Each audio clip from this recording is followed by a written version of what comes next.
ખાસ કરીને 16 વર્ષથી નાની ઉંમરના બાળકો હોય એને મોબાઈલથી બને એટલું દૂર રાખવાનો પ્રયત્ન કરો. કેમ કે એના મગજ ઉપર કબજો મોબાઈલ લઈ લેશે તો માનો કબજો નહીં રહે, બાપનો નહીં રહે, મિત્રનો નહીં રહે, ભાઈનો નહીં રહે. અને એ એક એવી ઇન્ટેલિજન્સ છે કે ગમે એવા માણસનું મગજ બગાડી નાખે. તો નાના બાળકને તો એકદમ પકડી લેશે.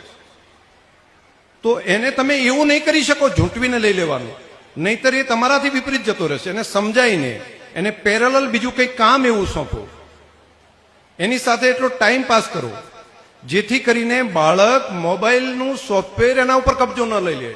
નહીતર એને જેવું ગમતું હશે એવું જ નાખ્યા કરશે, ગમશે એવું જ વિડીયો આવ્યા કરશે, ગમશે એવી રીલ આવ્યા કરશે, અને ધીમે ધીમે તમારા કબજામાં નહીં રહે.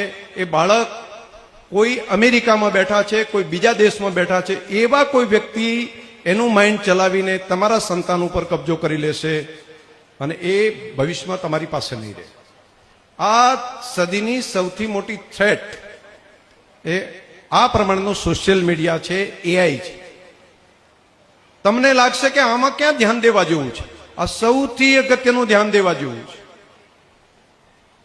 આ જો ધ્યાન નહીં દઈએ તો પાછળ પસ્તાવા જેવું થશે. આમાં દરેક માતા ધ્યાન રાખે, દરેક પરિવારે પણ ધ્યાન રાખવું પડશે. અને એમાંથી તમે કે હું કોઈ